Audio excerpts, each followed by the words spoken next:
Good evening all of you. Good evening Rutika, good evening Gamini, good evening Pragati, good evening Pranali, good evening Gaurav, very good evening all. Class late छूटा क्या बेटा इसके पहले का? Good evening हमेरा, अभी तक के स्ट्रेंथ कम है।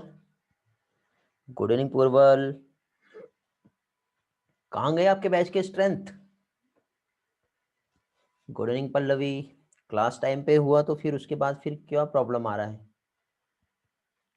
चलो, आदत हो गई है बहुत से लोगों को लेट आने की। चलो कोई बात नहीं, जो टाइम पे आएगा वो टाइम पे आगे जाएगा। ओके, चलो तो स्टार्ट करते हैं बेटा आज का सेशन।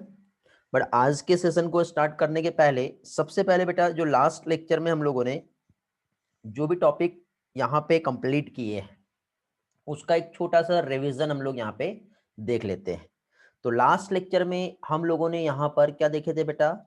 हम लोगों ने यहाँ पे लास्ट लेक्चर में पैटर्न ऑफ बायोडाइवर्सिटी जो है ये हम लोगों ने कंप्लीट किए थे। पैटर्न ऑफ बायोडाइवर्सिटी जिसमें हम लोगों ने टू कंसेप्ट देखे थे, जिसमें सबसे पहले तो फर्स्ट पोर्शन हम लोगों ने देखे थे, क्या चीज बेटा? Latitudinal gradient. क्या देखे थे? लैटिट्यूडिनल ग्रेडियंट हम लोग यहाँ पे समझे थे। और साथ ही साथ हम लोगों ने नेक्स्ट पोर्शन यहाँ पे species area relationship, very good, क्या चीज? स्पीसीज एरिया रिलेशनशिप जो है यहाँ पर हम लोग समझे थे। Very good Rutika. तो लैटिट्यूडिनल ग्रेडियंट ये क्या होता है? तो यहाँ पे देखिए बेटा, जैसे कि फॉर एग्जांपल हम प्लेन से माउंटेन टॉप तक के जाते हैं, या फिर हम लोग क्या कह सकते हैं बेटा, एक ट्रॉपिकल इक्वेटर से जब हम पोल पे जाते हैं, ठीक है, तो जो नंबर ऑफ स्पीसीज है वो क्या होती है? जनरली डिक्रीज होने लग जाती है। तो इसमें हम लोगों ने क्या समझे थे बेटा लैटिट्यूडिनल ग्रेडियंट में, कि जो स्पीसीज डाइवर्सिटी जो है ये क्या हो रही है बेटा? स्पीसीज डाइवर्सिटी यदि हम देखें तो ये डिक्रीज हो रही है। कब? जब हम मूव करते हैं। दो टाइप में मूव कर सकते हैं हम लोग। एक तो हम लोग क्या चीज, एक तो प्लेन टू माउंटेन टॉप, ऐसा भी हो सकता है, या फिर हम लोग क्या कह सकते हैं बेटा, जो इक्वेटर है, equator means what? Tropical region, tropical से हम पोल के तरफ जब जाएंगे तो क्या होगा? स्पीसीज डाइवर्सिटी जो है क्या होती है? डिक्रीज होती है। ऐसा हम लोगों ने लास्ट लेक्चर में स्टडी किए थे। ओके, तो यहाँ पे क्या चीज बेटा, जैसे कि फॉर एग्जांपल हमारा जो इक्वेटर है, मीन्स क्या कह सकते हैं हम लोग, ये ट्रॉपिकल रीजन। तो ट्रॉपिकल रीजन पे हम 23 डिग्री नॉर्थ में या फिर साउथ में, दोनों तरफ हम जाते हैं तो वो कौन सा रीजन कहलाता है? हमारा टेम्परेट रीजन।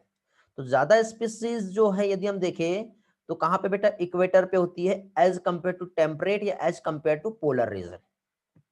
ओके, तो इसका हम लोगों ने रीजन भी देखे थे, जैसे कि कुछ एग्जांपल्स हम लोगों ने यहाँ पे देखे थे, जिसमें हम लोगों ने देखे थे एक तो कोलंबिया, हमने एक बर्ड के स्पीसीज का एग्जांपल देखे थे। तो बर्ड के स्पीसीज के हम लोगों ने नंबर्स का स्टडी किए थे। तो कोलंबिया जो है कहां पर लोकेटेड है बेटा?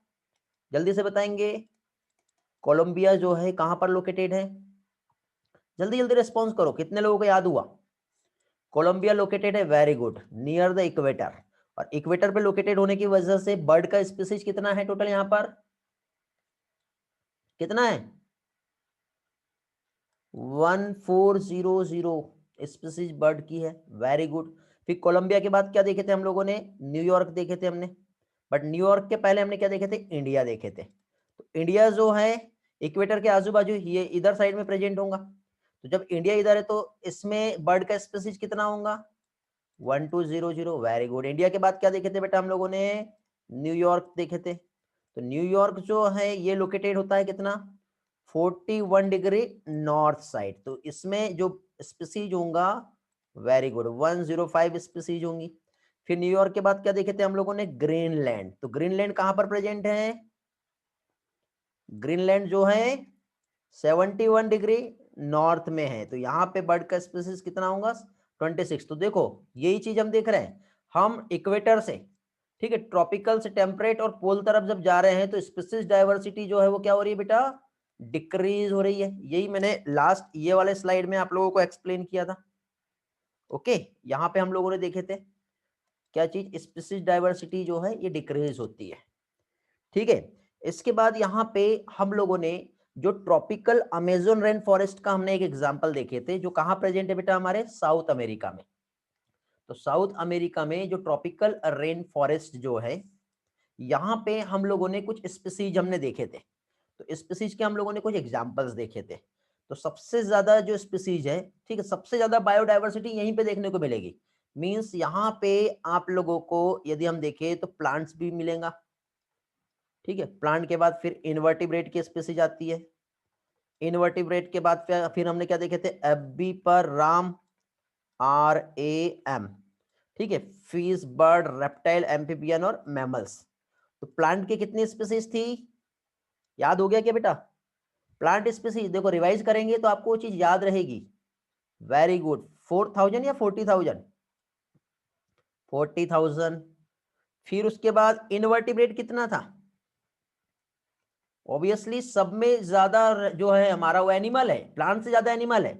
अब उस एनिमल में भी सबसे ज्यादा क्या है, इनवर्टिब्रेट से, मीन्स 1,25,000 इनवर्टिब्रेट से। फिश कितने होंगे फिर, 3,000। उससे कम क्या होगा फिर, बर्ड रहेगा 1,300। उससे कम क्या होगा, रेप्टाइल 378। ओके, बट एम्फीबियन और मैमल्स जो रहेगी ये कितने रहेंगे, 427। यहां पे थोड़ा सा डिफरेंट है, बट फिर भी आप सीक्वेंस इसी तरह से याद रखिए, 378। ओके, तो ये एक इंपॉर्टेंट डेटा है, ये आप लोगों को याद रखना है, समझे? फिर हम लोगों ने यहाँ पे देखे थे कि ऐसा क्या स्पेशलिटी है जिसकी वजह से ये जो अमेजन रेन फॉरेस्ट है वहां पे क्या चीज बेटा, ग्रेटेस्ट डाइवर्सिटी देखने को मिलती है। तो ग्रेटेस्ट डाइवर्सिटी जो अमेजन रेन फॉरेस्ट में है, इसका रीजन क्या है? या फिर जो ट्रॉपिकल एरिया जो है वहां पे सबसे ज्यादा डाइवर्सिटी देखने को मिलती है, इसका सबसे बड़ा और अच्छा जो रीजन है क्या था बेटा, वहां पे एक यूनिफॉर्म एनवायरनमेंट जो होता है वो प्रेजेंट होता है, जिसकी वजह से स्पीसीज को बेटा इवॉल्व करने के लिए टाइम मिलता है। ओके, टेम्परेट रीजन में सीजनल वेरिएशन आएंगे, but there is no seasonal variation in tropical area. Okay, और जब यहाँ पे किसी भी टाइप का डिस्टर्बेंस नहीं होगा तो ऑब्वियसली जो भी स्पीसीज है उसको इवॉल्व करने के लिए बहुत अच्छा टाइम मिलेगा। ये हम लोगों ने यहाँ पे देखे थे। फिर नेक्स्ट टॉपिक अगेन हमने देखे थे इसमें क्या चीज, स्पीसीज एरिया रिलेशनशिप। ओके, तो स्पीसीज एरिया रिलेशनशिप जो है यहाँ पर हम लोगों ने क्या समझे थे बेटा, species area relationship means number of species. यदि हम देखें तो एरिया बढ़ाने के साथ साथ स्पीसीज जो है वो क्या होता है बेटा, इंक्रीज होता है। तो यहाँ पे हम लोगों ने एक डायग्राम प्लॉट किए थे जिसमें हम लोगों ने इधर साइड एरिया को लिए थे और इधर साइड स्पीसीज रिचनेस को। जैसे जैसे हम एरिया बढ़ाते जा रहे हैं स्पीसीज के नंबर बढ़ते जाते बढ़ते जाते बढ़ते जाते, बट कंटिन्यू क्या ऐसा स्ट्रेट लाइन में जा रहा है क्या, नहीं, ऐसा नहीं जाता है। ठीक है, एक टाइम तक ये बढ़ते जाएगी और उसके बाद फिर एक स्टेबल हो जाती है, कांस्टेंट हो जाती है। ठीक है, तो जो हमें कर्व मिलता है वो कैसा मिलता है, किस टाइप का कर्व होगा बेटा, ये जो कर्व होगा, हेलो, किस टाइप का रहता है, रेक्टेंगुलर हाइपरबोला। ठीक है, तो ये जो रेक्टेंगुलर हाइपरबोला जो कर्व यहां पे हमें मिल रहा है, लिख देता हूं, रेक्टेंगुलर हाइपरबोला। ओके, फिजिक्स में पढ़े होंगे वैसे आप लोग ये। ओके, तो ये जो है ये कैसे हुआ, क्यों हुआ, क्या रीजन है यहाँ पर। ठीक है, तो यहाँ पे स्पीसीज एरिया रिलेशनशिप में सिंपली यदि हम देखें तो क्या होता है बेटा, पर्टिकुलर हमने एक एग्जांपल जैसे नागपुर, नागपुर के बाद महाराष्ट्र, महाराष्ट्र के बाद इंडिया, इंडिया के बाद एशिया और उसके बाद कंप्लीट हमारा जो प्लानिट है अर्थ, उसमें हमने स्पीसीज के नंबर देखे। तो धीरे धीरे धीरे धीरे स्पीसीज बढ़ रही है, बट एक टाइम के बाद वो नहीं बढ़ती है। तो स्पीसीज जो है डायरेक्टली प्रोपोर्शनल होता है किसके बेटा, एरिया के। फिर यहाँ पे स्पीसीज को हम तोड़ते हैं यदि, तो सी एक कांस्टेंट होगा, फिर ए और जेड स्क्वायर। तो यहाँ पे हम लोगों ने जो ग्राफ जो प्लॉट किए थे, तो इसमें क्या है बेटा, ये हमें फॉर्मूला मिला था, याद होगा आप लोगों को।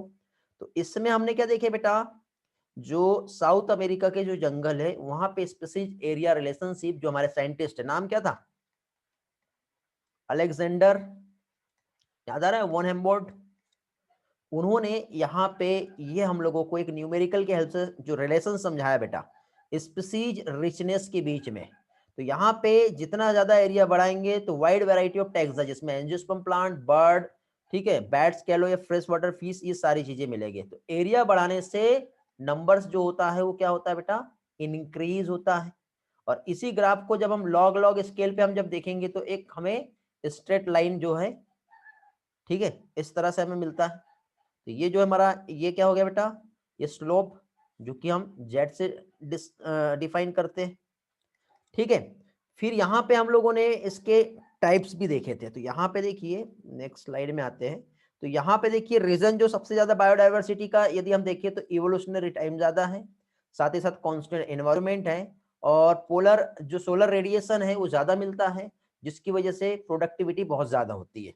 ये रीजन हमने देखे। इस रीजन के टर्म में हम लोगों ने यहाँ पे जो स्पीसीज रिचनेस जो है उसका ग्राफ जब हमने प्लॉट किए तो हमें S इक्वल टू सी ए की पावर Z मिली, जहाँ पे S जो है स्पीसीज रिचनेस को बताता है और A जो है एरिया को रिप्रेजेंट करता है। लेकिन फिर क्वेश्चन ये कि ये Z क्या होता है और C क्या है। C एक Y इंटरसेप्ट होता है और Z जो है स्लोप ऑफ लाइन होता है, ठीक है, जो रिग्रेशन कोफिशिएंट को रिप्रेजेंट करता है। इसी को जब हम लॉग लॉग स्केल पर जब हम देखते हैं तो एक स्ट्रेट लाइन मिलता है, जिसके लिए फॉर्मूला हम देखेंगे तो ये होता है, ये हमारा स्ट्रेट लाइन जो है उसके लिए यहाँ पे formula log s equal to log c plus z log a, ये फॉर्मूला यहाँ पे बनता है। ओके, तो यहाँ पे हम लोगों ने लॉगरिथम स्केल पे स्ट्रेट लाइन जो इक्वेशन देखे, इसी के रिस्पेक्ट में जब हमने देखे तो ग्राफ जो है स्पेसिज रिचनेस का किस तरह से बना था बेटा, रेक्टेंगुलर हाइपरबोला, ठीक है। तो यहाँ पे यदि हम देखें तो इसमें पहली चीज तो y इंटरसेप्ट क्या होता है ये हम समझ लेते हैं एक बार। तो y इंटरसेप्ट मींस जैसे कि सपोज यहाँ से हम लोगों ने ये एक लाइन यहाँ पे जो प्लॉट की है ये हमारा, ठीक है। तो यहाँ पे जब हम देखते हैं तो इस तरह से ये लाइन जिस पॉइंट पे आपस में एक दूसरे को काट रही है, ये वाला पार्ट, ये y इंटरसेप्ट होता है। और यहाँ पे ये जो स्लोप जो बनता है ये z रिप्रेजेंट होता है, स्लोप ऑफ लाइन। ओके, यदि इस z लाइन को हम सीधा स्ट्रेट करते हैं, ठीक है, ये पहले वाला लाइन यदि हम इसको ऐसा स्ट्रेट करते हैं तो इसका स्लोप यहाँ कहीं पे बनेगा, ठीक है। और इसके अकॉर्डिंग यहाँ पे हम देखेंगे तो ये एरिया जो है क्या हो गया, बढ़ गया, तो जेड लाइन बढ़ गया, ठीक है। तो इसके अकॉर्डिंग हम लोगों ने यहाँ पे जेड का वैल्यू हमने देखे थे। तो जेड का वैल्यू नॉर्मल रेंज 0.1 से लेकर के 0.2 होता है, ठीक है। और ये जो है बेटा ये स्टैंडर्ड है बेटा, चाहे आप ब्रिटेन का प्लांट देख लो, कैलिफोर्निया का बर्ड देख लो या फिर न्यूयॉर्क का मॉलस्का देख लो। तो यहाँ पे जो स्लोप जो रिग्रेशन लाइन जो रहेंगी वो सिमिलर होंगी। ऑल स्पीसीज अलग है लेकिन उसके बाद भी यहाँ पे इसका जो स्लोप जो रहेगा वो सेम रहेगा, ठीक है। कब, ये जब नॉर्मल एक एरिया है उसकी बात हो रही है। लेकिन एरिया जब बहुत ज्यादा लार्ज होता है तो उसके लिए यहाँ पे जो वैल्यू आती है 0.6 से लेकर 1.2। इसमें एक एग्जांपल हमने देखे थे फ्रूट ईटिंग बर्ड का, जिसमें 1.15 जो है ये जेट का वैल्यू हम लोगों ने देखे थे। ये पार्ट हम लोगों ने लास्ट लेक्चर में स्टडी किए थे। आई होप आपको ये सारी चीजें क्लियर हो गई होंगी। ऐसा कोई पार्ट किसी को पूछना है तो अभी पूछ सकते हैं बेटा। लास्ट लेक्चर का पार्ट मैंने आप लोगों को रिवाइज करा दिया, ठीक है। ये वैल्यू आप देख रहे हो बेटा, यहाँ पे स्मॉल एरिया में जेड का वैल्यू कितना आएगा, लार्ज एरिया रहा तो जेड का वैल्यू कितना आएगा। एक एग्जाम्पल यहाँ पे फ्रूट ईटिंग बर्ड या मैमल जो ट्रॉपिकल फॉरेस्ट में प्रेजेंट होते हैं तो उनका जेड वैल्यू 1.15 के आसपास है, ठीक है बेटा, क्लियर हो गया। चलो तो फाइनली अब हमारा जो आज का मेन टॉपिक है उसको हम स्टार्ट कर रहे हैं। और आज का जो टॉपिक है बेटा इम्पोर्टेंट क्या है स्पीसीज डाइवर्सिटी का हमारे इकोसिस्टम में, ये हम देखेंगे। तो हमारे इकोसिस्टम में जो स्पीसीज डाइवर्सिटी के इम्पोर्टेंस यदि हम देखें तो पहली चीज तो नंबर ऑफ स्पीसीज जो कम्युनिटी में प्रेजेंट है वो बहुत मैटर करता है बेटा, जिससे हमारा एक इकोसिस्टम प्रॉपरली फंक्शनल में रहे, सही तरह से चलते रहे, ठीक है। और एग्जैक्टली यदि हम यहाँ पे स्टेबलाइजेशन देखें एक बायोलॉजिकल कम्युनिटी का, ठीक है, तो हम किसे स्टेबल बोलेंगे, क्या ये एक फॉरेस्ट या यहाँ पे रहने वाले एनिमल, क्या ये स्टेबल है, या फॉरेस्ट को कट कर दिया हम लोगों ने और वहां पे बिल्डिंग बना ली, वो एक स्टेबल है। तो फिर तो ऐसा हुआ कि बेटा एक दूसरे एनिमल को धोखा देना हुआ, क्योंकि ये एनिमल को तो हम लोगों ने सब खत्म कर दिया और अपने लिए यहाँ पे बिल्डिंग बना ली। तो वो स्टेबल नहीं है, समझे। वैसी जगह जहां पे ज्यादा से ज्यादा स्पीसीज रिचनेस देखने को मिलती है, क्या चीज, ऐसी जगह जहां पे मोर स्पीसीज रिचनेस देखने को मिलती है, वो जगह हमारे लिए ज्यादा स्टेबल है। ठीक है, ये क्वेश्चन माइंड में सेट कर लो, समझे। जो ज्यादा स्टेबल कम्युनिटी है, जहां पे कम स्पीसीज है, वो क्या रहेगा बेटा, लेस स्टेबल रहेगा। ठीक है, समझे। तो स्टेबल कम्युनिटी यदि हम देखें तो यहाँ पे क्या होता है बेटा, जो स्टेबल कम्युनिटी है उसमें बहुत ज्यादा वेरिएशंस देखने को मिलेंगे। प्रोडक्टिविटी जो है ईयर टू ईयर जो रहेगा, वो क्या होगा बेटा, चेंज होते जाता है, बढ़ते जाता है। ठीक है, और वहां पे क्या होता है बेटा, वो रेजिस्ट भी हो सकती है। यदि एक कम्युनिटी को डैमेज हुआ तो उसके बाद अपने आप वो रिकवर भी कर लेगी। ठीक है, यदि ज्यादा स्पीसीज डाइवर्सिटी वहां पर प्रेजेंट है तो इस कंसेप्ट को समझाने के लिए बेटा हमारे एक बहुत अच्छे ग्रेट साइंटिस्ट जिसका नाम है, ये देख रहे हो आप, कौन, डेविड टिलमैन। इन्होंने क्या किए, इन्होंने क्या किए बेटा, प्लॉट किए। ठीक है, मतलब प्लॉट लिए और वहां पे कुछ स्पीसीज जो है कुछ सालों में वहां पे ग्रो करा के देखे, और उसमें उन्होंने वेरिएशंस देखे कि टोटल बायोमास में कितना वेरिएशंस आता है। ठीक है, तो इन्होंने जब प्लॉटिंग की तो जैसे कि फॉर एग्जांपल उन्होंने कुछ इस तरह के प्लॉट लिए, जैसे कि ये हो गया एक, सेम एरिया लिया उन्होंने, अलग अलग एरिया नहीं लिए, एरिया जो है वो सेम था। बट यहाँ पे ये जो सेम एरिया यहाँ था, तो उन्होंने क्या किया, एक जगह 80, एक जगह 100, ठीक है, यहाँ पे 80 स्पेस ग्रो करा दी, यहाँ पे 100, यहाँ पे 50 और यहाँ पर 250 स्पीसीज उन्होंने यहाँ पे क्या करा है, ग्रो करा है। तो डेविड टिलमैन जो है, इन्होंने क्या है, long term ecosystem experiment perform किया। क्या चीज बेटा, लॉन्ग टर्म इकोसिस्टम एक्सपेरिमेंट। और इस एक्सपेरिमेंट में किसने किया बेटा, ये साइंटिस्ट है डेविड टिलमैन। तो ये जो साइंटिस्ट है, इन्होंने लॉन्ग टर्म एक्सपेरिमेंट जो परफॉर्म किया, तो उन्होंने ये देखे कि जहां पे ज्यादा स्पीसीज देखने को मिलती है, मींस ये 250 वाली, ओके, वो वहां पे बायोमास जो है उसमें बहुत कम चेंज देखने को मिलते हैं। मींस यहाँ पे लेस, क्या है, ज्यादा स्पीसीज जो है, मींस क्या हो रहा है, यहाँ पे मोर स्पीसीज है, बट यहाँ पे क्या है, लेस वेरिएशन, जो कि ईयर टू ईयर जो वेरिएशन होंगे, ईयर टू ईयर वेरिएशंस जो होंगे वो कैसे होंगे, बहुत कम होंगे। ओके, ये देखने को मिलते हैं। मीन्स ये किस चीज को बता रहा है बेटा, टोटल बायोमास को बता रहा है। मीन्स ये एक स्टैंडिंग क्रॉप, जो एक ट्रॉपिक लेवल में हम जो देखते हैं एक स्पीसीज का नंबर, उस चीज को रिप्रेजेंट करता है। और साथ ही साथ इन्होंने क्या बताया कि जो डाइवर्सिटी इंक्रीज हो रही है, ठीक है, ये वाली, यानी इंक्रीज डाइवर्सिटी हुई, तो ये कंट्रीब्यूट करती है किस चीज के लिए बेटा, ये कंट्रीब्यूट करती है हाई प्रोडक्टिविटी को। ओके, किस चीज को, हाई प्रोडक्टिविटी जो है इसको कंट्रीब्यूट करती है।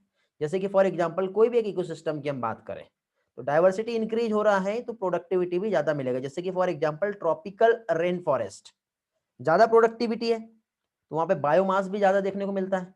देख रहे हो ना ट्रॉपिकल रेन फॉरेस्ट में। तो इन्होंने प्लॉट्स किए और यहाँ पे ये बताया कि जो मोर स्पीसीज जहां पर है वो क्या शो कर रहा है बेटा, less variation year to year total biomass में।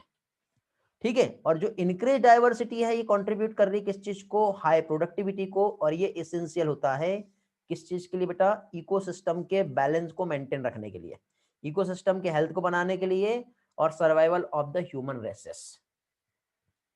समझे, बदलाव बेटा Tejaswini, year to year variation means जो चेंजेस जो आ रहे हैं वो बहुत कम आ रहे हैं, किसमें, स्पीसीज डाइवर्सिटी में, प्रोडक्टिविटी ज्यादा है।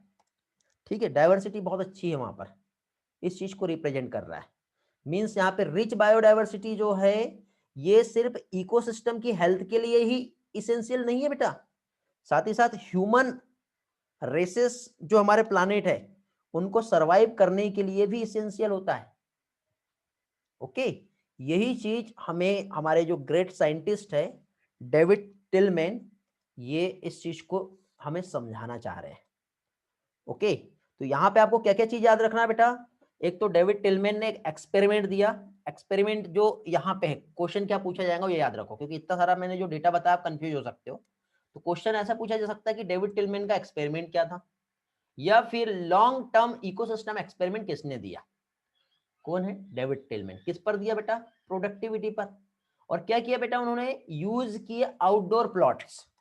यहां पे ये जो डायग्राम है बेटा ये प्लॉट है, उन्होंने आउटडोर प्लॉट जो है उसका यूज करके यहां पर क्या चीज यहां पे हमें समझाया। तो इसको आप एक ट्रिक की हेल्प से याद रख सकते हैं बेटा। जैसे कि एक एग्जांपल लेते हैं हम, Deepika Padukone is on long outdoor. क्या बता रहा हूं मैं, दीपिका पादुलकर इज ऑन, क्या हो गया ये, just wait, is on long outdoor. क्या होगा इसका मीनिंग।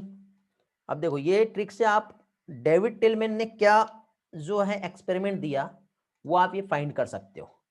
तो दीपिका पादुलकर, तो दीपिका मीन्स क्या हो गया बेटा, डेविड टिलमैन, पादुलकर मीन्स प्रोडक्टिविटी। तो यहां पे क्या आ जाएगा, डेविड टिलमैन प्रोडक्टिविटी को बताया।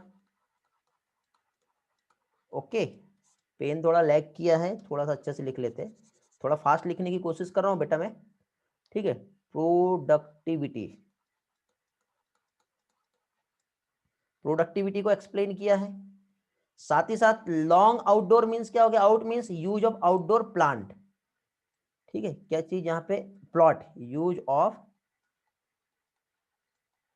Outdoor plot. और लॉन्ग मींस क्या होता है बताओ, लॉन्ग मींस क्या दिया इन्होंने, लॉन्ग टर्म इकोसिस्टम एक्सपेरिमेंट, ये यहां पर है। तो ये एक ट्रिक है, इस ट्रिक की हेल्प से आप ये वाला पोर्शन जो है याद रख सकते हो। समझ गए, डेविड टिलमैन का एक्सपेरिमेंट हमने यहाँ पे समझे, इन्होंने क्या यहाँ पे एक्सप्लेन किया है वो सारा पार्ट हम लोगों ने यहाँ पर देखे बेटा। इसमें सेकंड पॉइंट, वेस्टर्न घाट इकोसिस्टम जो होता है वहां पे बहुत ही कम फंक्शनल होता है, ठीक है। जैसे कि फॉर एग्जांपल वहां पे ट्री या फिर फ्रॉग स्पीसीज जो है वो लॉस्ट होते जा रही है, मतलब पेड़ों पे रहने वाले जो मेंढक है क्या हो रहे हैं, खत्म होते जा रहे हैं। तो अब मुझे बताओ, यदि मान लो वहां पे पेड़ों पे रहने वाले कोई मेंढक जो है वो खत्म हो गए, तो क्या वहां पे कोई फर्क पड़ेगा। हेलो, वेस्टर्न घाट इकोसिस्टम में हम देख रहे हैं कि फ्रॉग स्पीसीज का, जो ट्री फ्रॉग स्पीसीज है वो लॉस्ट हो रही है, तो क्या वहां पे कोई फर्क पड़ने वाला है, यस और नो। ऑब्वियसली पड़ेगा बेटा। क्या वहां की जो क्वालिटी ऑफ लाइफ है अफेक्ट होंगी,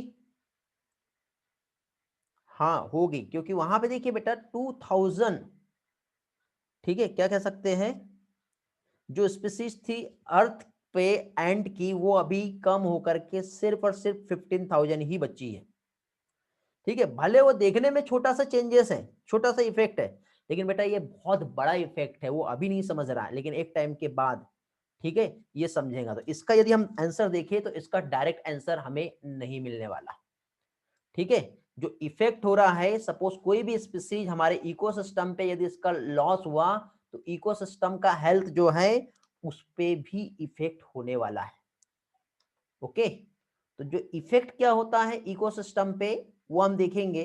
तो यहां पे इसको एक्सप्लेन किया है एक साइंटिस्ट जिनका नाम है, क्या चीज बेटा, पॉल इररिच, ठीक है। उन्होंने यहाँ पे एक एक्सपेरिमेंट के बेस पर हमें समझाया, जिसे कहते हैं रिवर्ट प्रॉपर हाइपोथेसिस। क्या है बेटा, रिवर्ट प्रॉपर हाइपोथेसिस। इस हाइपोथेसिस में यहाँ पे एक साइंटिस्ट है, वो साइंटिस्ट एक्चुअली वो इकोलॉजिस्ट है, वो कहाँ के है, स्टैनफोर्ड यूनिवर्सिटी के। ये क्वेश्चन पूछा जाता है, याद रखना बेटा, स्टैनफोर्ड इकोलॉजिस्ट। और ये जो स्टैनफोर्ड इकोलॉजिस्ट जो है, क्या नाम है उनका, पॉल, हेलो पढ़े हो ना आप लोगों ने, एनरिच। ये इन्होंने क्या किया, एक एग्जांपल लिया बेटा, क्योंकि इसका डायरेक्ट आंसर यदि हम देखें कि स्पीसीज लॉस हो रही है तो इकोसिस्टम की हेल्थ पर क्या इफेक्ट होगा, ठीक है, ऐसा आएगा ना, हाँ। सॉरी, हाँ, इकोसिस्टम की हेल्थ पे क्या इफेक्ट होगा ये, ठीक है। तो यहाँ पे हमको ये जो साइंटिस्ट है इन्होंने हमें एक एक्सपेरिमेंट के बेस पे सारा कंसेप्ट यहाँ पे समझाया, ठीक है। ये पॉल एलरिच है, सॉरी बेटा इसके पहले स्पेलिंग जो है करेक्शन आएगा, ठीक है। मैं शायद यहाँ पे जो है कुछ तो भी सही नहीं लिख पाया, कौन सा वाला था हमारा, ये वाला है ना, इसको सही कर लेते हैं। क्या है, ओके। तो पॉल एलरिच जो है इन्होंने एक एरोप्लेन जो एयरप्लेन जो है इसके कंसेप्ट पर हम लोगों को यहाँ पे समझाया है कि यदि मान लो कोई भी एक स्पीसीज का लॉस्ट होता है तो कंप्लीट हमारे एक इकोसिस्टम, क्योंकि वो उसको खाने वाली एक दूसरी प्रीडेटर स्पीसीज है, एक यदि स्पीसीज खत्म हुई तो उसको खाने वाली दूसरी स्पीसीज पर भी अफेक्ट पड़ेगा। अब ऐसे नहीं समझेगा हमको, देखो फॉर एग्जांपल हम कोई भी एक जैसे कि फॉर एग्जांपल एक हम प्लेन से जा रहे हैं मान लो, ठीक है, हम फ्लाइट से जा रहे हैं और उस फ्लाइट में जाने वाले जितने भी पैसेंजर हैं, यदि हर टाइम पे वहां पे जो उसके स्क्रू है जैसे कि विंडो पे लगे हुए हैं या फिर उसके चेयर पे लगे हुए हैं या जहां पर भी, हर एक पैसेंजर हर एक विजिट पे हर एक जर्नी पे एक एक वहां पे जो उसको रिवेट कहते हैं बेटा, जो स्क्रू है उसको रिवेट कहते हैं, उसे यदि निकाल के लेके आ जाए तो उसके बाद क्या होगा, एक टाइम ऐसा होगा बेटा कि ये जो प्लेन है वो वीक हो जाएगा। ये रिवेट क्या होता है आपको मैं समझा देता हूँ, देखना बेटा जो जीन्स होते हैं ना, जीन्स आप लोग जीन्स पहनते हो, गर्ल्स भी पहनती है, तो पीछे साइड जो जेब होता है ना, जो पॉकेट, पॉकेट में आप देखना वहां पे इस तरह से एक बटन जैसा होता है जो दोनों साइड से एकदम फिक्स होता है, वो इधर भी नहीं निकाल सकते उसको उधर भी नहीं, और एक बार निकला तो खराब ही हो जाता है। तो इस तरह से वो कहलाता है बेटा रिवेट, क्योंकि वो इजीली डैमेज ना हो, लूज ना हो, और उसकी वजह से क्या है जो हमारा एयरप्लेन है उस पर भी किसी भी टाइप का इफेक्ट ना हो, तो वो कहलाता है बेटा रिवेट। ओके, याद आ रहा है, समझ में आ गया। तो यहाँ पे जो पॉल एलरिच है उन्होंने हमें एक एनालॉजी जो है ये समझा है। तो एनालॉजी में उन्होंने क्या बताया, पहली चीज तो जो एयरप्लेन है उसको इकोसिस्टम माना, जो रिवेट्स है वो एक स्पीसीज है, और वहीं पे यदि हम देखें तो जो विंग्स होते हैं बेटा, उस विंग्स के यदि रिवेट्स को हम निकाल लिए तो क्या होगा, वो मेन मेन पार्ट हो गया, क्योंकि प्लेन तो इमीडिएटली अब वहां से क्रैश होने वाला है।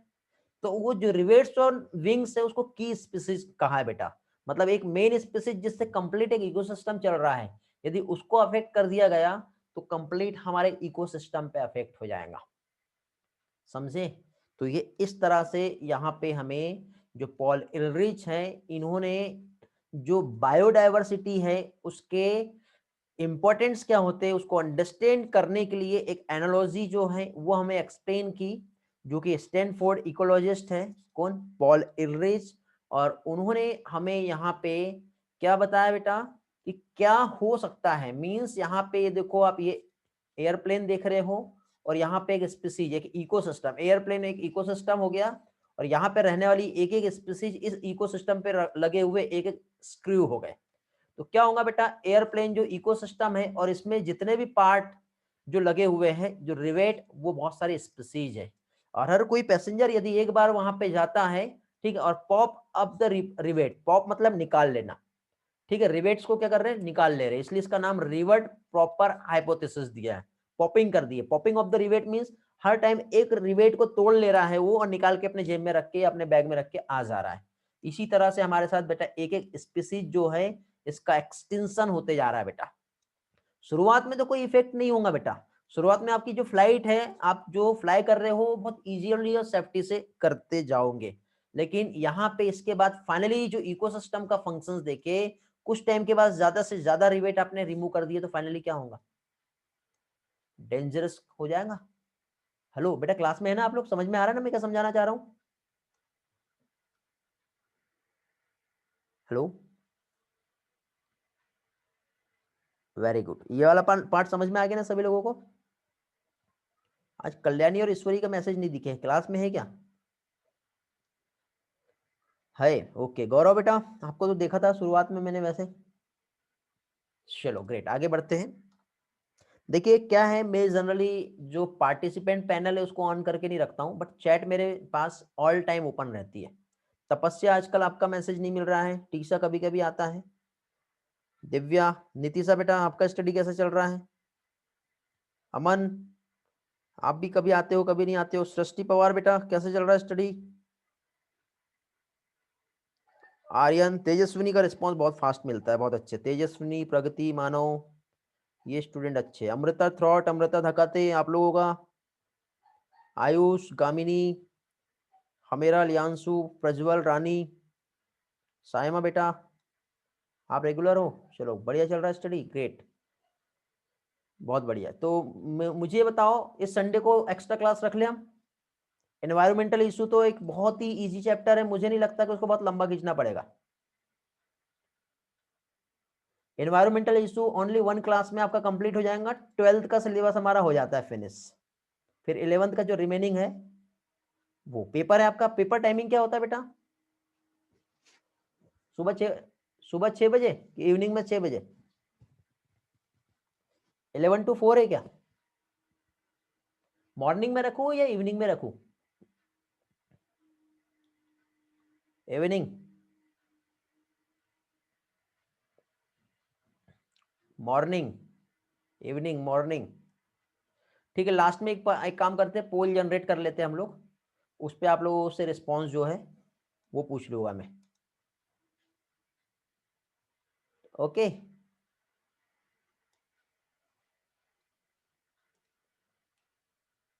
चलो ठीक। तो आगे बढ़ते हैं। देखो टाइम जो है डिले नहीं करते, ये वाला पोर्शन एटलीस्ट हो जाना चाहिए, क्योंकि डे आफ्टर आपका जो इस संडे ये वाला टॉपिक जो चैप्टर है ये भी कंप्लीट आ रहा है, तो ये कल की क्लास तक के मैं कंप्लीट करा दूंगा। बायोडाइवर्सिटी कल हमारा हो जाएगा बेटा। फिर इसके बाद इन्वायरमेंटल इशू बेटा, air pollution, water pollution, noise pollution, ये सारा आप लोग पढ़े हो, वैसे तो नीड नहीं है। ओजोन डिप्लेशन भी पढ़े हो, चिपको मूवमेंट जो है वो भी आप लोग पढ़े होंगे। अमृता देवी बिश्नोई जो अवार्ड मिला है वो भी आप पढ़े हो, ग्लोबल वार्मिंग भी आप पढ़े हो। सुना हुआ लग रहा है ना सारा नाम? हेलो, 11th में था, बहुत सारी चीजें। तो अब मुझे ये बताओ, ये चैप्टर पढ़ाने का नीड है सही में? हिस्ट्री में पढ़े हो? ऑनेस्टी से यदि देखा जाए तो आप बताओ, क्या सही में पढ़ाने का है? आप खुद ऑनेस्टी से बताओ बेटा। नहीं, हाँ, लेकिन इसमें बेटा कुछ कंसेप्ट है जो टेक्निकली यहाँ पे जो टर्म दिए हुए हैं, जैसे यूट्रोपिकेशन हो गया, उसके साथ ही साथ बायोमैग्निफिकेशन हो गया, ठीक है, वो वाला पार्ट वो पढ़ने वाला है। तो एक काम करेंगे, इस संडे को हम क्लास रखते हैं और कोशिश करेंगे ये संडे कि संडे हम ये वाला जो चैप्टर है वो कंप्लीट कर ले, ठीक है। मीन्स आपका 12th का ये सारा पोर्शन कंप्लीट हो जाता है, ठीक है। आप पढ़ लो बेटा, चलेगा, बट संडे को हम लोग क्लास रख ही लेते हैं, ठीक। आप पढ़ के आइए और जहां डाउट रहते हैं ना, आप पहले से बना के आइए। फिर संडे हम उस पोर्शन को कंप्लीट कर लेते हैं, फिर मंडे से हम लोग न्यू चैप्टर जो है वो हम स्टार्ट करेंगे फिर। या फिर संडे कंप्लीट नहीं हो पाया तो संडे और मंडे 2 दिन पकड़ लो। संडे और मंडे हम 2 दिन जो है इन्वायरमेंटल इशू जो है ये पढ़ के कंप्लीट कर लेते हैं, 12th आपका फिनिश हो जाएगा, समझे। फिर 11th के कुछ रिमेनिंग पोर्शन है जो आप लोगों के नहीं हुए हैं, वो वाला पोर्शन हम जो है अगेन स्टार्ट कर लेंगे।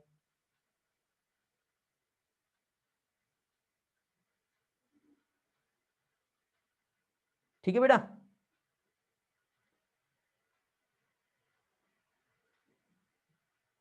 चलो बढ़िया।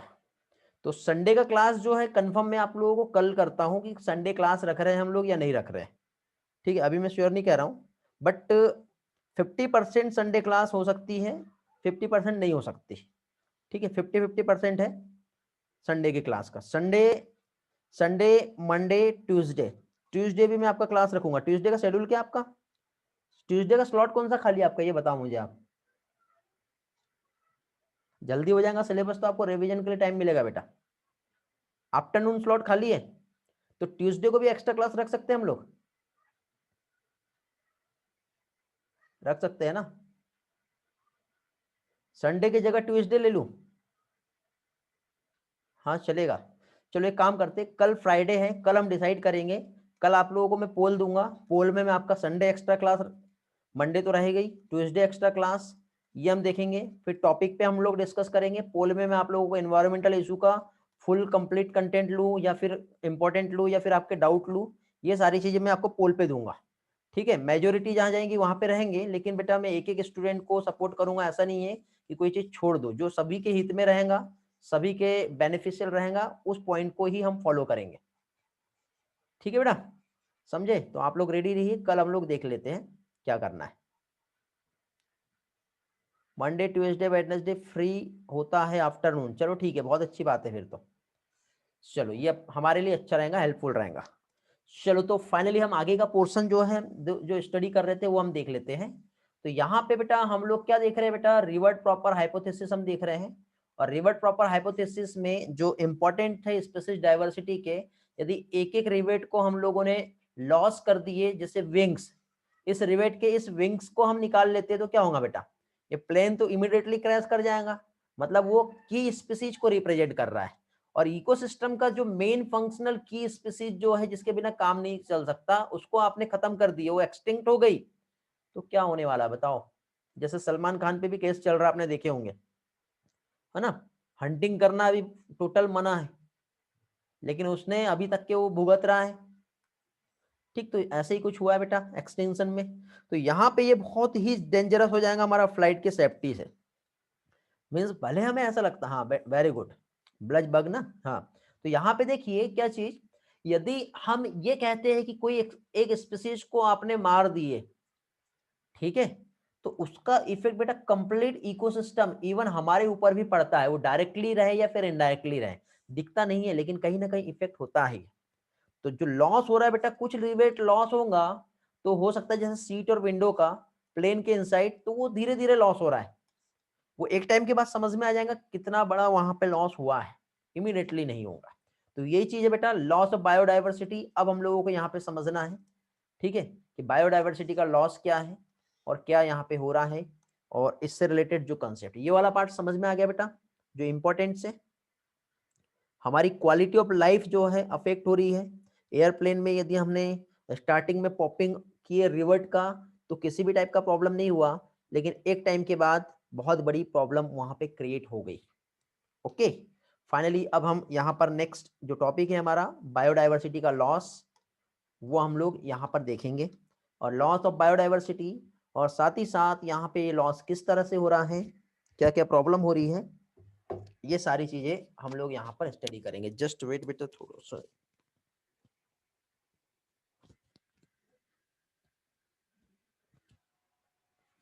चलो तो आगे बढ़ते हैं, सभी का रिस्पांस मिल गया मुझे, क्लियर है करके, बाकी सभी लोग रिस्पांस करो बेटा, सभी का नहीं आया अभी। आगे बढ़ेगा, किसी की कुछ डाउट है, कुछ हो तो पूछ सकते हो।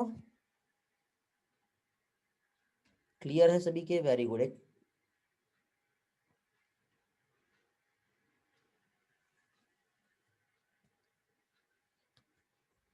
प्राची, आपका क्वेश्चन आउट ऑफ टॉपिक दिख रहा है मुझे, इसको हम बाद में डिस्कस करते हैं बेटा प्राची। ओके, वो तो वायरल डिसीज है बेटा। ओके, डिस्कस करते हैं हम उसे। चलो कंटिन्यू करें, ग्रेट। अभी इस टॉपिक से रिलेटेड कुछ डाउट हो तो पूछ लो पहले, वो मैं डिस्कस करता हूं, नहीं है तो फिर आगे बढ़ते हैं, और जो भी डाउट है आपके बेटा मैं आपको क्लियर करवा दूंगा बेटा। तो लॉस ऑफ बायोडाइवर्सिटी हम लोग यहां पर देखेंगे। तो बायोडाइवर्सिटी का जो लॉस हो रहा है, क्या रीजन है बेटा बायोडाइवर्सिटी के लॉस के? तो पहली चीज तो बेटा आप खुद जानते हो, डे बाय डे पॉपुलेशन जो है वो इंक्रीज होते जा रहा है, पॉपुलेशन एक्सप्लोजन जो हो रहा है। ठीक है, तो हर किसी को रहने के लिए घर चाहिए, पहनने के लिए कपड़ा चाहिए, तो कहाँ रहेंगे बताओ? नंबर ऑफ स्पीसीज बढ़ते जा रही, कहाँ रहेगी? तो हम लोग क्या कर रहे हैं बेटा, अर्बेनाइजेशन कर रहे हैं, इंडस्ट्रियलाइजेशन कर रहे हैं, पेस्टिसाइड का हम यूज कर रहे हैं, डिफॉरेस्टेशन कर रहे हैं। तो ये सारी चीजें जो है, ये सबसे बड़ा रीजन है जो हमारे बायोडाइवर्सिटी को लॉस कर रहा है। क्या हो रहा है फाइनली, जो स्पीसीज है वो एक्सटिंक्ट हो रही है। एक्सटिंक्शन का मीनिंग क्या होता है? Disappearance complete. जो एक स्पीसीज है हमारे प्लानेट से जब खत्म हो जाएगी, कोई भी स्पीसीज इंडिविजुअल, सिंगल इंडिविजुअल भी नहीं रहेगा, तो वो कहलाता है एक्सटिंक्शन। और एक क्या है, एक एक्सटरपेशन होता है। ठीक है, हाँ, नष्ट होना कह सकते हैं। जो लोकल स्पीसीज है बेटा, जैसे कि देखो कंप्लीट हमारे वर्ड का स्पीसीज यदि खत्म हुआ तो उसके लिए हम एक्सटेंशन कहते हैं। और यहाँ पे एक्सटिरपेशन जो है, जैसे कि इस वर्ड में हमारा छोटा सा एक इंडिया है और इस इंडिया से कोई स्पीसीज एक्सटिंक्ट हो गई तो उसके लिए टर्म जो यूज करते हैं हम लोग क्या है, एक्सटिरपेशन यूज करते हैं। समझे? तो अब देखिए यहाँ पे एनसीईआरटी ने फर्स्ट स्टेटमेंट पे एक टर्म लिखा है, डाउटफुल करके एक वर्ड यूज किया वहां पर, ठीक है, डाउटफुल। तो यहाँ पे एनसीईआरटी क्या कह रहा है, it is doubtful if new species added. ठीक है, मतलब यहाँ पे ये हमारा एक कंप्लीट एक लैंड एरिया है और कोई एक नया स्पीसीज आएगा, ये बहुत बड़ा डाउट है। लेकिन एक चीज ट्रू है बेटा, क्लियर है कि यहाँ पे जो स्पीसीज है वो खत्म हो रहा है, तो ये 100% ट्रू है, ये तो होना ही है, इसमें कोई डाउट नहीं है। स्पीसीज का कंटिन्यू लॉस हो रहा है, इसमें कोई डाउट नहीं है। लेकिन कोई एक न्यू स्पीसीज यहाँ पे आएगा, ये डाउट है। कुछ एक स्पीसीज ऐड हो या ना हो, लेकिन कंटिन्यूअसली यहाँ पे रैपिडली जो ह्यूमन एक्टिविटी है, क्या चीज, ह्यूमन एक्टिविटी की वजह से रैपिडली यहाँ पे जो स्पीसीज है उसका एक्सटेंशन होते जा रहा है। लास्ट 500 ईयर में यदि हम देखें बेटा तो 784 स्पीसीज जो है ये एक्सटिंक्ट हो गई है। और लास्ट 20 ईयर की हम बात करें तो लास्ट 20 ईयर में 27 स्पीसीज जो है बेटा ये विलुप्त हो चुकी है। सिंपल हिंदी टर्म में देखें तो क्या बोलेंगे, विलुप्त। ओके, तो ये जो एक्सटिंक्ट हुआ है स्पीसीज, जैसे कि ऑब्वियसली सबसे ज्यादा इनवर्टिब्रेट्स हैं तो इसके नंबर ज्यादा रहेंगे 359, वर्टिब्रेट का 338 होता है और प्लांट जो है 87। इसमें 21 प्लस या माइनस कर दो तो डायरेक्ट आपका आ जाएगा आंसर 87। तो ये जो है बेटा इनवर्टिब्रेट्स और वर्टिब्रेट्स और प्लांट की कुछ स्पीसीज है जो कि लास्ट कुछ ईयर में एक्सटिंक्ट हो गई है और कंटिन्यू बेटा यहाँ पे बायोडाइवर्सिटी का लॉस हो रहा है। क्या हो रहा है मालूम है? यहाँ पे सबसे बड़ा जो रीजन यदि हम देखें तो यहाँ पे जो हम लोगों ने क्या किए, जो ट्रॉपिकल पैसिफिक आइलैंड जो है वहां पर भी हम लोगों ने अपना जगह बना लिया, कॉलोनाइज कर लिए हम लोगों ने वहां। जैसे जैसे हमने वहां पर रहना चालू किए ना, तब से लेके अभी तक के 2000 स्पीसीज जो बर्ड की है वो एक्सटिंक्ट हो चुकी है। कितनी? 2000 स्पीसीज बर्ड्स की। यहाँ पे हमारा IUCN जो है 2004 की एक रिपोर्ट, जो डॉक्यूमेंट्री रिपोर्ट है, इससे हमें समझ में आ गया है कुछ चीजें कि जो एक्सटिंक्शन जो हुआ है बेटा, जो हमारा रेड डेटा लिस्ट जो है, रेड लिस्ट में यदि हम देखेंगे तो यहाँ पे जो एक्सटिंक्शन कंटिन्यू जो हुआ है, ये वाला पार्ट जो मैंने आपको बताया लास्ट 500 ईयर और लास्ट 20 ईयर्स में क्या हुआ है, कितना स्पीसीज जो है वो एक्सटिंक्ट हो चुका है, जिसमें यही हमारे इनवर्टिब्रेट, प्लांट और वर्टिब्रेट्स के कंटिन्यू जो स्पीसीज हैं इसमें लॉस देखने को मिला है। ओके, अब ये जो एक्सटिंक्शन है इसके हम लोग पहले तो टाइप्स देख लेते हैं बेटा। 3 टाइप के एक्सटिंक्शंस होते हैं। कितने? 3 टाइप के एक्सटिंक्शंस होते हैं, जिसमें से यदि हम देखें फर्स्ट, तो फर्स्ट आता है बेटा हमारा नेचुरल एक्सटिंक्शन। क्या आएगा? Natural extinction, natural extinction. Second यहां पर हम देखें तो नेचुरल के बाद सेकंड आता है बेटा मास एक्सटिंक्शन। नाम सुने होंगे आपने, क्या चीज? Mass extinction. और थर्ड जो हमारे थ्रू हो रहा है जिसे हम एंथ्रोपोजेनिक कहते हैं। क्या कहते हैं? Anthropogenic action. तो एंथ्रोपोजेनिक एक्सटिंक्शन जो है,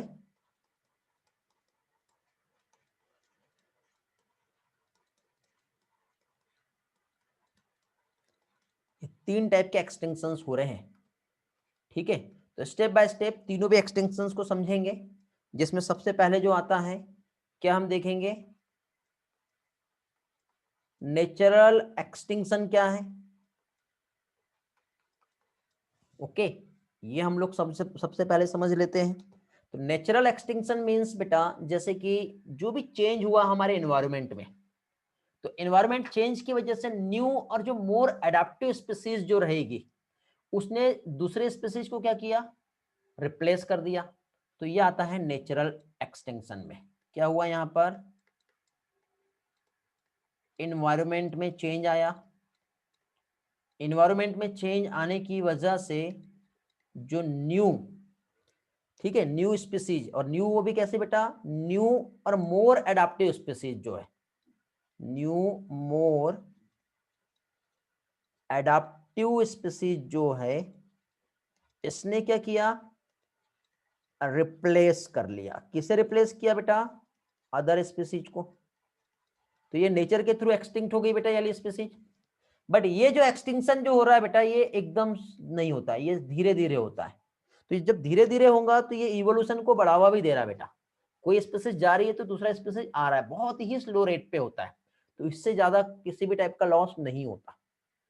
लेकिन मास एक्सटेंशन यदि हम देखें, तो मास एक्सटेंशन जैसे कि आपने देखे एकदम से डायनासोर थे और एकदम गायब हो गए, देखे हो ना, डायनासोर की हम बात करें तो यहां पे उसको हम क्या कहेंगे, extermination of a large number of species due to some, क्या कह सकते हैं बेटा, कुछ तो भी हुआ वहां। जैसे कि फॉर एग्जांपल आज के टाइम से पहले, ठीक है, more than 3 billion year ago जो पीरियड था, तो अर्थ में एक जो बहुत बड़ा एक्सटिंक्शन आया, मतलब महाप्रलय बोलते हैं जिसको, तो 5 बार महाप्रलय आ चुकी है।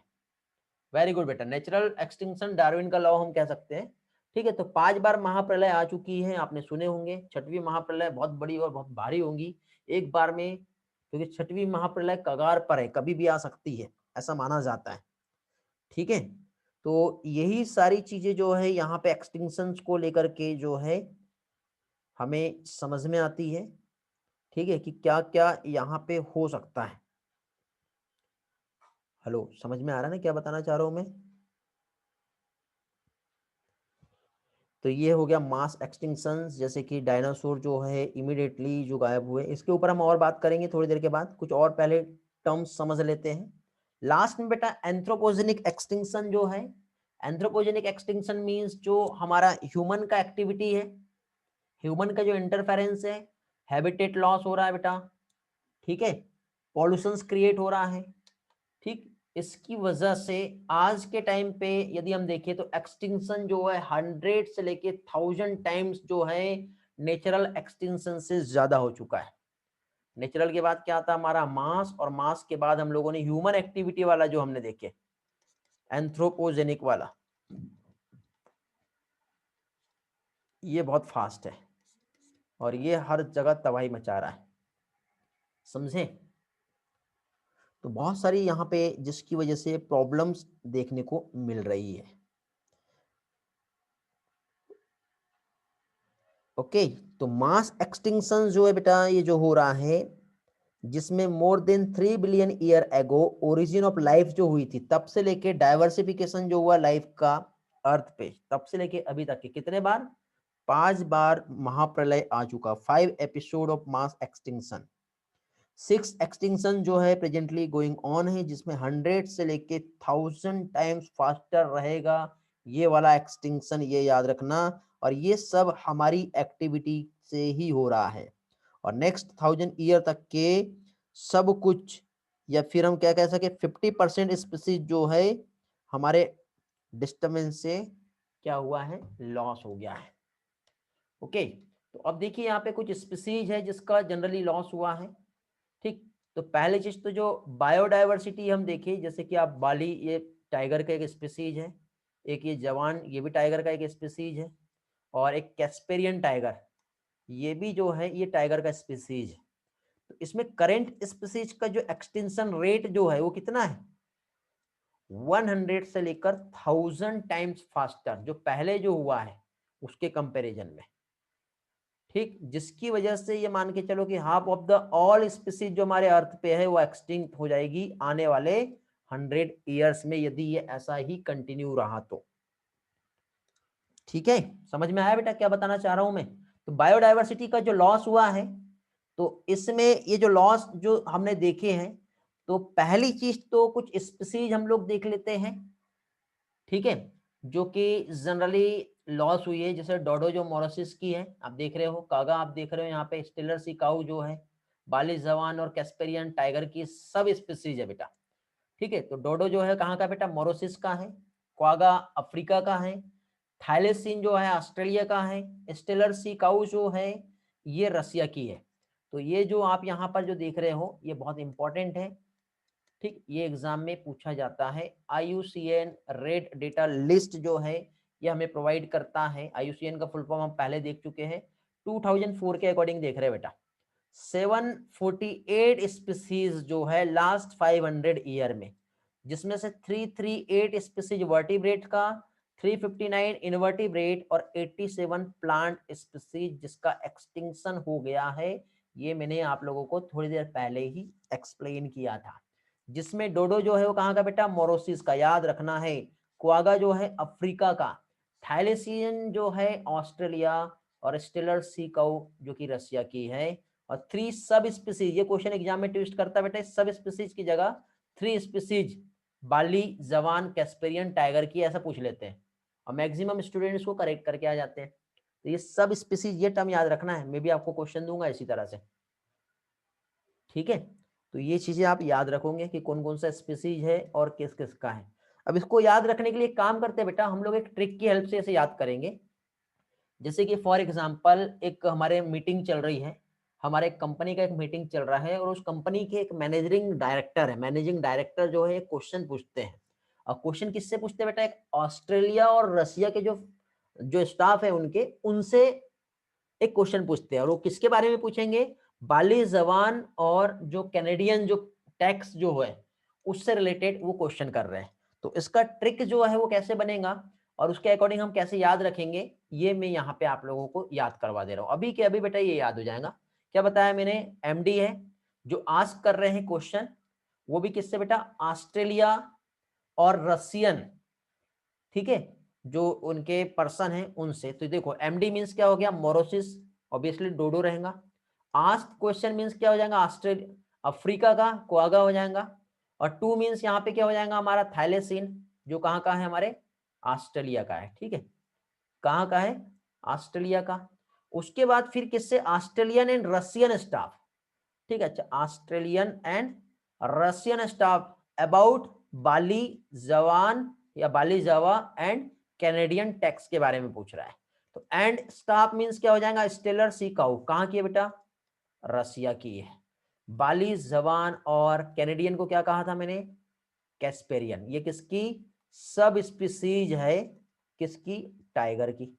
तो ये ट्रिक की हेल्प से आपको एक बार में ही सारा कुछ अच्छे से याद हो जाएगा। ये मैंने ऑलरेडी पहले से राइट कर लिया हूं ताकि टाइम वेस्ट ना हो हमारा, और कम टाइम में सारी चीजें अच्छे से कवर हो जाए, ठीक है बेटा। हेलो, याद हो गया ना। MD आस्क क्वेश्चन किससे, Australian and Russian staff about Bali, जवान एंड कैनेडियन टैक्स। एक बार में कुछ सेकंड में आपको ये टॉपिक याद हो गया, नहीं तो आप बार बार रटते ना, बार बार भूल जाते थे, होता ना ऐसा। याद हो गया ना अभी सभी को, बड़े आगे कुछ पूछना है किसी को यहाँ तक के, जितने लोग क्लास कर रहे हैं बेटा, ये गारंटी है मेरी कि आपका बहुत सारा टाइम में कंज्यूम करा के दूंगा, ठीक है। स्टूडेंट थोड़े से कम हो गए, ठीक है, आई डोंट नो क्या हुआ उनके साथ, बट जो गए वो तो गए, जो है वो कुछ ना कुछ पाएंगे, क्योंकि जो गए इतनी गारंटी दे रहा हूं मैं कि घर पे बैठ के कुछ अलग से नहीं पढ़ रहे हैं। लेकिन जो है आपका यहाँ पे, यदि ये क्वेश्चन भी याद हो गया तो मैक्सिमम बेटा ये वाले एग्जाम्पल जो है पूछे जाते हैं, ये आपको आगे भी हेल्प करेगा, ठीक है। इसके अलावा भी बेटा कुछ स्पीसीज है, जैसे कि डोडो की 27 स्पीसीज जो है बेटा डिसअपियर हो गई है लास्ट 20 ईयर्स में, ठीक है। डोडो कहाँ का था, मोरोसिस का। ये क्वागा है बेटा, ठीक। यहाँ पे यदि हम देखें तो यहाँ पे 15,500 स्पीसीज अभी भी, क्वागा की नहीं, 15,500 मोर देन 15,500 स्पीसीज आज भी बेटा एक्सटिंक्शन के कगार पर है, ठीक है। ये कहां से पता चलता है बेटा, एक ग्रीन सिनेरियो का जो एक्सटिंक्शन रिपोर्ट है वो बताती है हमें वर्ल्ड वाइड जो face to treat extinction presently कितना होने वाला है। तो इसमें देखो 12% बर्ड का स्पीसीज आएगा, 23 मैमल्स, 32 एम्फीबियंस, 31 जिम्नोस्पर्म की स्पीसीज जो कि आज एक्सटिंक्शन पे है। ये मैं एनिमेट नहीं कर पाया बेटा, इसको भूल गया मैं, ओके समझे।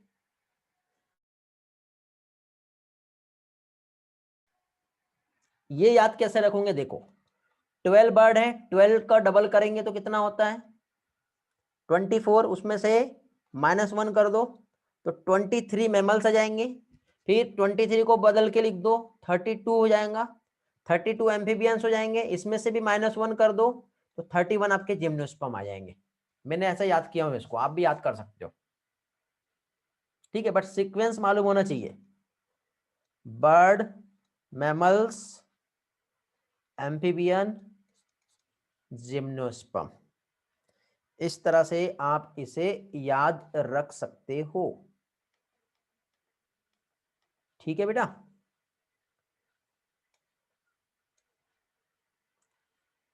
या फिर इसको ऐसा BIGMA, बड़ी माँ, बिग माँ, ठीक है, ऐसा भी कर सकते हो, लेकिन फिर सीक्वेंस बदल जाएगा उसका। तो BMAG, फिर 12 से याद रखो, 12 के बाद 23, फिर 32 और 31, एक बार में याद हो जाएगा बेटा, बर्ड, मैमल्स, एम्फीबियन और जिम्नोस्पर्म, ठीक है। ये भी बेटा स्पीसीज जो है एक्सटिंक्शन पर है, बहुत बड़ा रिस्क है ये रिस्क है, जिसमें सबसे ज्यादा एम्फीबियन है, ये याद रखना। सबसे ज्यादा जो है वो क्या है, एम्फीबियन। एम्फीबियन कितने, 32। मैक्सिमम एक्सटिंक्शन यहां पे लिख दे रहा हूं मैं, मैक्सिमम जो एक्सटिंक्शन हुआ है वो एम्फीबियन की स्पीसीज का है, ठीक है। तो ये चीज याद रहेंगी तो आपको सारी चीजें याद रहेंगी, फिर गड़बड़ नहीं होगा। और सबसे कम जो है वो बर्ड का है, ठीक है। तो बेटा ये रिजल्ट क्या है, क्या इंपैक्ट हुआ, किसकी वजह से बायोडायवर्सिटी का लॉस हुआ है, जानते हो आप? बायोडायवर्सिटी यदि लॉस हो रही है तो क्या रिजल्ट हो सकते हैं, ये भी हम कह सकते हैं। तो पहली चीज तो बेटा प्लांट की जो प्रोडक्टिविटी है उसके नंबर कम हो जाएंगे। साथ ही साथ आपको मैंने एक चीज बताया था, इन्वायरमेंटल जो रेजिस्टेंस है वो भी काम करता है हर चीज को मेंटेन रखने के लिए। तो इन्वायरमेंटल रेजिस्टेंस जो है ये भी डिक्रीज हो गया, रिड्यूस हो गया, ये भी इसका एक बहुत बड़ा रीजन हो सकता है। और इन्वायरमेंटल स्ट्रेस के साथ ही साथ बेटा वेरिएशन जो है वो इंक्रीज हो जाएंगे। तो लॉस ऑफ बायोडायवर्सिटी के फाइनली यदि हम यहाँ पर रिजल्ट्स देखें तो प्रोडक्टिविटी डिक्रीज है, रेजिस्टेंस डिक्रीज हो गया, और वेरिएशन जो है क्या होगा, इंक्रीज हो जाएगा। सिंपल टर्म में हम अंडरस्टैंड करें तो क्या इंपैक्ट हो सकते हैं बायोडायवर्सिटी के लॉस के, तो ये देखो यहाँ पे आप लोगों को इस सारे पिक्चर्स में समझ में आ जाएगा, ठीक है। पहली चीज क्या बताया मैंने, decline in the plant production, plant का प्रोडक्शन क्या हो रहा है बेटा, डिक्लाइन हो रहा है। साथ ही साथ इन्वायरमेंटल पर्टू क्या है, पर्टर्बेशन, जैसे कि ड्रॉप, सूखा जो बोलते हैं, इन्वायरमेंटल का जो रेजिस्टेंस है वो काम कर रहा है, जो कि क्या हो रहा है, वो भी तो रेड्यूस हो रहा है, रेड्यूस हो रहा है। क्या चीज, environmental resistance. Then finally last में क्या बताया बेटा, जो वेरिएबिलिटी है वो इंक्रीज हो रहा है, इकोसिस्टम का प्रोसेस, जैसे प्लांट की प्रोडक्टिविटी कह लो, वाटर का यूज कह लो, या पेस्ट या फिर डिसीज की जो साइकिल है ये इंक्रीज होते जा रही है। तो ये सबसे बड़ा इम्पैक्ट है यदि बायोडायवर्सिटी का लॉस हो गया तो। और भी बहुत सारे रीजन हो सकते हैं, बट जो हमारे सिलेबस में और जो हमारे एनसीईआरटी ने कहा है वो हम यहाँ पर देख रहे हैं, समझे बेटा। अब यहाँ पे कॉजेस और इविल कोऑर्डिनेट है, लॉस ऑफ बायोडायवर्सिटी का कुछ आगे का कंसेप्ट है, तो ये वाला पोर्शन जो है हम लोग नेक्स्ट इसमें देखेंगे, नहीं तो आपके सर के ऊपर से जाना चालू हो जाएगा फिर, ठीक है। स्लाइड मेरे पास रेडी है, मैं पढ़ा सकता हूँ, ऐसा कोई प्रॉब्लम नहीं है, सारी स्लाइड मैंने रेडी कर लिया यहाँ पर। ओके, तो पहले तो ये बताओ मुझे, इतना पार्ट आपका क्लियर हो गया, सारी चीजें, किसी को कुछ पूछना है, सिंपल टर्म में एक बार हम रिवाइज कर लेते हैं क्या क्या हमने देखे, ठीक है बेटा। क्या देख रहे थे हम लोग, बायोडायवर्सिटी का जो लॉस हो रहा है, जिसमें मैंने कुछ स्पीसीज बताया जो लास्ट 500 ईयर में लॉस हो गई है, क्योंकि बायोडायवर्सिटी का लॉस हो रहा है मींस वो सिर्फ एक बायोडायवर्सिटी की एक स्पीसीज नहीं, कंप्लीट एक इकोसिस्टम का स्टेबिलिटी जो है वो वीक हो रही है। इंटरनेशनल यूनियन, क्या फुल फॉर्म है बताओ बेटा, IUCN का, कितने लोगों को याद है, देखते हैं। 2004 की रिपोर्ट के अकॉर्डिंग हम एक डेटा देखेंगे अभी। IUCN,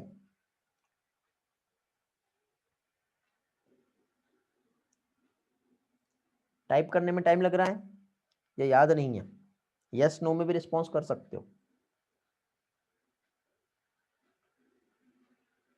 याद है तो रिस्पॉन्स करो बेटा, क्या है।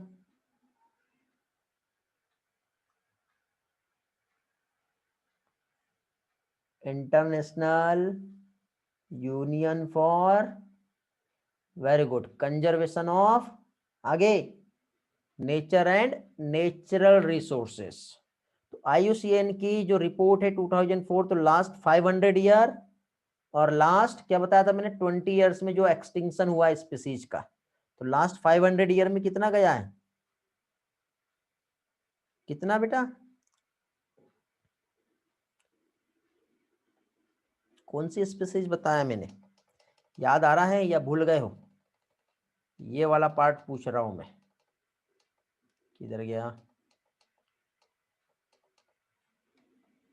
ये वाला, कितना स्पीसीज 784। इस 784 का कैलकुलेशन यहां पे बताया था मैंने, जिसमें इनवर्टिब्रेट, वर्टिब्रेट और प्लांट का स्पीसीज कितना है, इंपॉर्टेंट है, ये याद रखना है। फिर इसके बाद ग्रीम सिनेरियो का जो एक्सटेंशन देखे 15,500 स्पीसीज जो है बेटा फेस टू ट्रीट एक्सटिंक्शन, जिसमें एम्फीबियन की स्पीसीज, मैमल, बर्ड और जिम्नोस्पर्म का हमने स्पीसीज देखे, ट्रिक बताया था मैंने 32, 23, 12 और 31, याद आ रहा है। फिर उसके बाद मास एक्सटिंक्शन क्या है ये मैंने समझाया आप लोगों को। फिर बायोडाइवर्सिटी लॉस के क्या कॉजेस हो सकते हैं, ठीक है, तो habitat loss, over exploitation, tropical rain forest का क्या रीजन है, लॉस एंड फ्रेगमेंटेशन क्या होता है, ये सारा पार्ट हम लोग नेक्स्ट इसमें हम देखेंगे। हाँ बेटा, ऑर्डर और परसेंटेज ये सारी चीजें आप लोगों को याद करना है। अभी किसी के कुछ डाउट या कुछ क्वेश्चन होंगे तो आप लोग पूछ सकते हो, और नहीं तो फाइनली हम ये पोर्शन यहीं पर एंड करेंगे।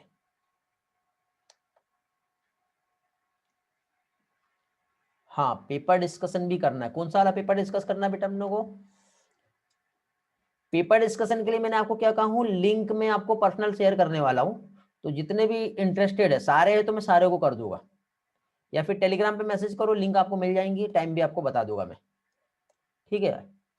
जितने लोग भी पेपर डिस्कशन में आना चाहते हैं सभी के लिए वेलकम है, ऐसा कोई भी वो नहीं है, बट मैं ये चाहता हूँ कि आप एटलीस्ट अपने तरफ से एक मेहनत करो, एक click, sir I want paper discussion, इतना लिख के आप टेलीग्राम पे भेज दो मुझे, यहाँ पे नहीं बेटा, टेलीग्राम पे, तभी तो मैं लिंक आपको वहां पे शेयर करूंगा ना पर्सनली।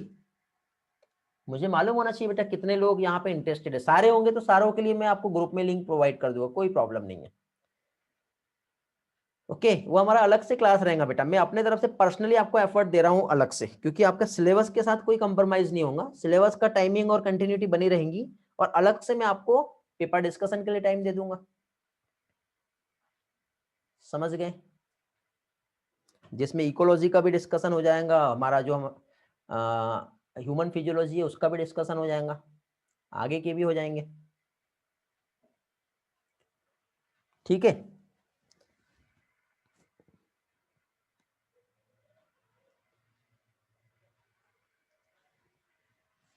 चलो तो फिर थैंक यू, फिर आप लोग जा सकते हो, इस बार आप अच्छी तरह से एनसीईआरटी और मैंने जितना भी पढ़ाया हूँ वो सारा पढ़ लो, यदि आप पढ़ते हो तो आप 340 प्लस ला सकते हो। मेरे लेक्चर्स जितनी रिकॉर्डिंग है अवेलेबल है, दे दिया हूं मैंने, और साथ ही साथ एनसीईआरटी, सिर्फ अच्छी तरह से एनसीईआरटी पढ़ लो, 340 नहीं 360 प्लस भी आप ला सकते हो बेटा इस बार, यदि आपने मेरा क्लास अटेंड किए हो डेली रेगुलर, साथ ही साथ जितना पढ़ा है वो पढ़े हो और एनसीईआरटी अच्छे से पढ़ रहे हो। 360 प्लस तो नहीं हो सकता बायो में, मींस 360 आउट ऑफ 360 आप आसानी से ला सकते हो, क्योंकि मैक्सिमम लिमिट इतना ही है ना, तो 340 प्लस और 360 आसानी से आ सकता है, समझ गए। बॉटनी के भी लेक्चर अवेलेबल है क्या? बॉटनी का कौन सा पार्ट चाहिए बेटा? रिकॉर्डिंग बोल रहे हो क्या आप? रिकॉर्डिंग बोल रहे हो या फिर रिकॉर्डिंग? हाँ अवेलेबल है बेटा, सारी चीजें अवेलेबल है, बाकी स्टेप बाय स्टेप में अपलोड करते भी जा रहा हूँ जैसे जैसे है, ठीक है। कंटेंट लिस्ट जो है वैसे मैंने tiny.cc ये वाला जो अपना है यहाँ पे मैंने पोस्ट कर दिया हूँ आपके लिए, जितने अभी तक के हैं, कुछ कुछ अपडेट करने का हूँ बेटा, वो मैं संडे के संडे अपडेट करता हूँ, तो इसमें जब आप जाओगे तो आपको ये जो इंटरफेरेंस मिलेगा तो इसमें आपको कंटेंट लिस्ट जो है डायरेक्टली मिल जाएगी, ओके। और रहा सवाल इसके बाद का जो भी बॉटनी का आपका बायोडाइवर्सिटी वाला है, लिविंग वर्ड, बायोलॉजिकल क्लासिफिकेशन और वो सारी चीजें वो भी अपलोड कर दूंगा मैं, ठीक है। धीरे धीरे सारी चीजें होते जा रही है। आपको कुछ लगता है, कुछ डिमांड है तो आप मुझे बताइए, स्पेशली उसके लेक्चर्स में अपलोड कर दूंगा। कुछ होने के हैं, सारे एक साथ अपलोड नहीं करता हूँ मैं, या फिर जो लाइव क्लास में जनरली हो रहे अलग अलग बैच में वाला तो मैं रिकॉर्डिंग अपलोड कर ही देता हूँ।